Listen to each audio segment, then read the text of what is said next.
வணக்கம் நண்பர்களே, சாமியை சரணமையப்பா. இப்போ ரொம்பவே ஒரு முக்கியமான விஷயத்த இந்த வீடியோவில் நான் உங்களுக்கு சொல்ல போகிறேன்.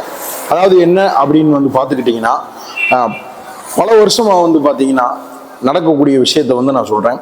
நம்ம சபரிமலைக்கு போகும்போது புல்லுமேடு பாதை வழியாக ஒரு சிலர் ரொம்ப பயங்கரமாக ஆக்டிவாக இருக்கக்கூடியவங்க ஒரு நாள்லேயும், ஒரு சிலர் 1.5 நாள் 2 நாள்லேயும் நடந்து பயணம் பண்ணி பம்பைக்கு அப்புறம் அதாவது வண்டியில் பம்பையிலேருந்து போகக்கூடியவங்களும் எல்லாமே 2 பேரும் ஒன்றாகி போகிறாங்க.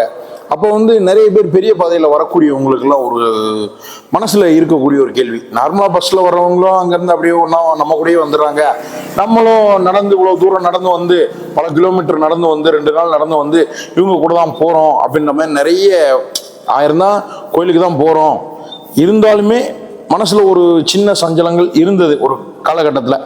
ஏன்னா அவ்வளோ தூரம் நடந்து வர்றாங்க, மறுபடியும் ஏதாவது கூட்டம் அப்படி இப்படின்னா இந்த பக்கம் லைனில் நின்று ரொம்ப பொறுமையாக போகிற மாதிரி இருக்கும்.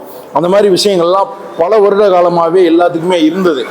எல்லாருமே அந்த கோயில் அந்த வழியாக பெரிய பாதை வழியாக போகக்கூடிய எல்லாருமே நிறைய பேர் சொல்லி நானே கேள்விப்பட்டிருக்கேன். அதாவது நானுமே பெரிய பாதையில் பல முறை போயிருக்கேன். கிட்டத்தட்ட ஒரு 14 வருடங்களுக்கு மேலே போயிருக்கேன்னு நினைக்கிறேன்.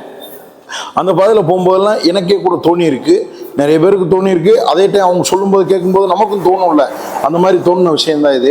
அதாவது என்னன்னா, நம்மளும் இந்த பக்கம்லாம் இவ்வளோ தூரம் நடந்து மறுபடியும் அங்கேயும் நம்ம லைனில் நின்று லேட் ஆகி போகிறோமே அப்படின்ற மாதிரி நிறைய பேர் ஃபீல் பண்ணாங்க. இதற்கெல்லாம் ஐயப்பன் அருள் பாலிக்கிற மாதிரி இந்த வருஷம் என்ன ஆயிடுச்சு அப்படின்னா, நேற்று முன்தினம் நடந்த தேவசம் போர்டு மீட்டிங்கில் என்ன முடிவு பண்ணியிருக்காங்கன்னா, புல்லுமேடு பாதை வழியாக நடந்து வரக்கூடியவங்களும் பெரிய பாதை வழியாக சபரிமலைக்கு நடந்து வரக்கூடியவங்களும் இனிமேல் என்ன பண்ண போகிறாங்கன்னா, ஃபாரஸ்ட் டிபார்ட்மெண்ட் உதவியோட அது வழியாக வர்றவங்களுக்கு ஏதாவது ஒரு டேக் மாதிரியோ ஏதாவது ஒரு ஐடி கார்டு மாதிரியோ ஏதோ ஒரு சின்ன விஷயம் ரெடி பண்ணி அதன் மூலமாக அந்த இதை கொண்டு வர்றவங்களுக்கு பார்த்தீங்கன்னா, பம்பையில் நீலிமலை பாதை வழியாக அனுமதிக்காமல் அவங்கள சுவாமி ஐயப்பா ரோடு அப்படின்னு சொல்லுவாங்க. அப்படி இல்லைன்னா நம்ம நிறைய பேர்த்துக்கு புரிகிற மாதிரி சொல்லணும்னா கழுதப்பாதை அப்படின்னு சொல்லுவாங்க. பொருட்கள் டிராக்டர்லாம் போயிட்டு கொண்டு வருவாங்கல்ல, அந்த பாதை வழியாக அலோவ் பண்ணி டைரெக்டாக நடப்பந்தலுக்கே டைரெக்டாக 18ஆம் படி கீழே இருக்கக்கூடிய நடப்பந்தலுக்கே போய் நடப்பந்தலில் லைன்லையும் நிற்காம அப்படியே டைரெக்டாக அப்படியே போகிறவங்க கூட அப்படியே அவங்கள அமுச்சு விட்டுற மாதிரி இனி வரும் ஒரு சில தினங்களில், அதாவது இந்த சீசன் டைம்லேயே இதை இம்ப்ளிமெண்ட் பண்ணணும் அப்படின்ற மாதிரி எல்லாமே பேசி முடிவு எடுத்திருக்காங்க. எப்படின்னாலுமே இப்போ முடிவு எடுத்திருக்காங்க, ஆனால் இம்ப்ளிமெண்ட் பண்ணுறதுக்கு ஒரு நாளோ இல்லை ஒரு மாதமோ கூட ஒரு வாரம் கூட ஆகலாம். ஆனால் உடனடியாக அதை இம்ப்ளிமெண்ட் பண்ணுறதுக்கான எல்லா வேலையுமே நடந்துகிட்ருக்கு. இனி புல்லுமேடு வழியாகவும் பெரிய பாதை வழியாகவும் வரக்கூடிய பக்தர்களுக்கு பார்த்தீங்கன்னா லைனில் நீண்ட நேரம் நிற்க தேவையில்லை. பம்பையிலேருந்து அதாவது புல்லுமேடு வழியாக வர்றவங்களுக்கு பிரச்சனை கிடையாது, ஏன்னா அப்படியே சன்னிதானத்து பக்கத்துலேயே வந்துடுவாங்க, அதனால இஷ்யூ இல்லை.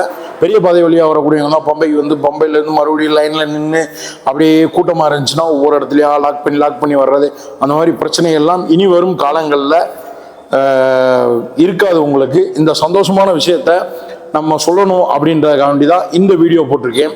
இனியும் ஏதாவது அப்டேட்டடான தகவல்கள் இருந்தால் கண்டிப்பாக உங்களுக்கு நான் பதிவு பண்ணுறேன்.